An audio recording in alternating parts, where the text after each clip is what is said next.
Hey, what's up? So this is Philip Pfister. It was freaking cold last 2 nights in a row, down in the 20s. Heading outside, it's almost 11 a.m. It's finally warmed up to mid 30s. So I wanted to talk to you about parts because I'm back on my dozer project. And I did a lot of homework recently on parts, had a big parts list, bearings, bearing housing, new brake clutch drum. That's that big metal thing there. Seems like all of my parts come from this place. The logo's upside down. There's the logo. No matter where I order them from, most of the folks that retail parts, and I shopped around at about half a dozen or a dozen places, 90% of the parts seem to come from this place out of Florida, CTP, or it's called Cost X. And I actually shopped around with them a little bit. Got my water jug and a bunch of gloves and some rags and stuff here. I'm going to close up the garage, say goodbye to those parts, and go out and enjoy this beautiful, beautiful day. So, there it is. There's the dozer. I've got, the strongman training apparatus, a tire that needs a new home. Man, 840 pounds, 80 pounds, just too much to play with as a soft old man. Oh, there's some other stuff, some other toys, some Atlas stones and a half pipe. Anyway, I'm just a big kid, aren't I? And you know how like kids play with toys? Well, this is my 80,000 pound toy. Anyway, back to this. I wanted to talk a little bit about shopping around for parts. So I'm going to make a few videos on that and get into the nitty gritty. I've got some help from my friend Marty, the dozer man, the Caterpillar guru. Both clutches are removed from the machine, hydraulically pressed off the different housings and bearing cages, and taking the gears out of there around the bevel shaft or bevel gear shaft or pinion shaft, whatever it is. Ring gear there. I don't know which is which, bevel gear or pinion gear.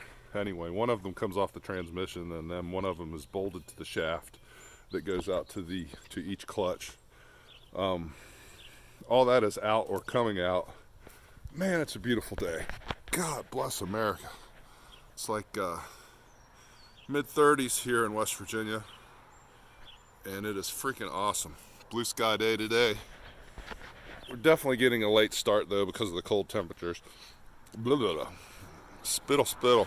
So we wanted to let it get up into the 30s. So I'm going to go to the barn here and go over my parts list with you. Maybe I'll just pause it and do that in another video, or maybe not. So let's open the garage door on the barn. Here we go. That's better. Man, look at that. That old Caterpillar seat, it needs some love. Oh, and here's another one of my toys for adult children.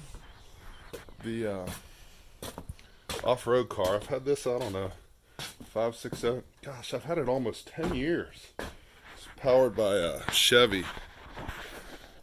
Fuel-injected 4-cylinder. It's got some Fox suspension all the way around it. It's a 2-wheel drive machine. But anyway, so this is some of the stuff we use to take the clutch and powertrain out of the dozer.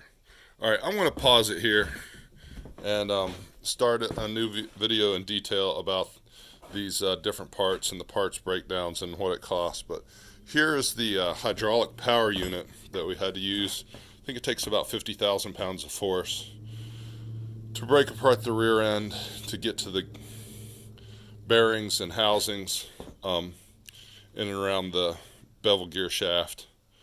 And so I had some bad seals, some bad bearings, a bad housing, and a bad brake clutch drum.